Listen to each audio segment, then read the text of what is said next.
The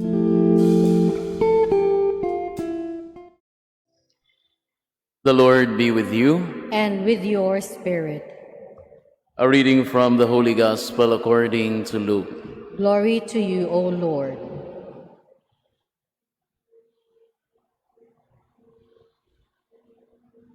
Jesus said, "What is the kingdom of God like?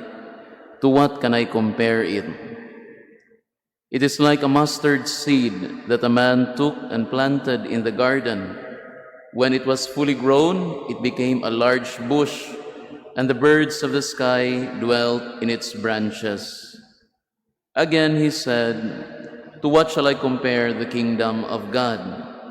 It is like yeast that a woman took and mixed in with 3 measures of wheat flour until the whole batch of dough was leavened." The Gospel of the Lord.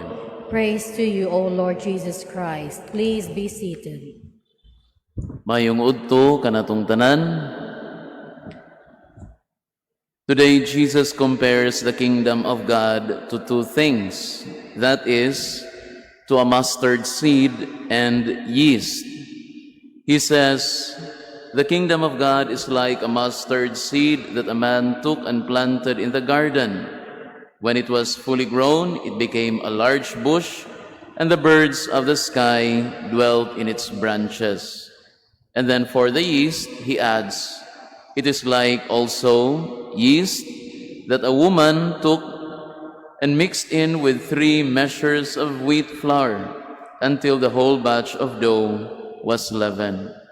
Brothers and sisters, both the mustard seed and the yeast describe an aspect of the kingdom of God. And what is that aspect? That the kingdom of God, which despite its small beginnings in the person and in the ministry of Jesus, together with his small group of disciples, that kingdom will eventually expand to all peoples of the earth. And in fact, if we just look at the church today, we see how this prediction of Jesus has indeed come true. And if we also look at Christianity, we could say that the same is also true. For out of the world's total population, we comprise about, at least for the Catholic Church or for Christianity, we comprise for about 31% of it.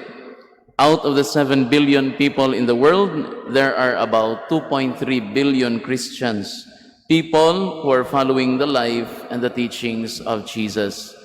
Now, this kingdom of God, this concept, which is the kingdom of God, is such an elusive term that it is difficult to pinpoint as to what it really is.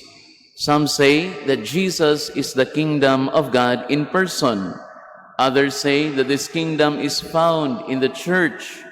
However, even outside the visible confines, outside the parameters of the church, the kingdom of God definitely exists, as can be gathered from the church's teachings. The kingdom of God is not only about what we see, it is also about those that we do not see. Brothers and sisters, we can ascribe several descriptions to the term kingdom of God, and yet to put clear-cut parameters around it is difficult to do, if at all it is possible. And yet, if we summarize these descriptions, we would realize that it seems to boil down to one concept, that the kingdom of God is that reality where God's will is done.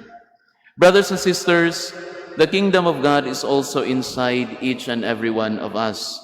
And just like Jesus and his ministry, if we do the will of God, this kingdom will also grow. It will also affect other people in ways that we can only imagine. And yet, as we know, we must first allow this kingdom to grow in us. Today, as we reflect on our gospel, let us examine ourselves and see how we have taken care of the kingdom of God that has been entrusted to us at our baptism. Did we allow this kingdom to grow? or did we merely allow it to wither? Amen.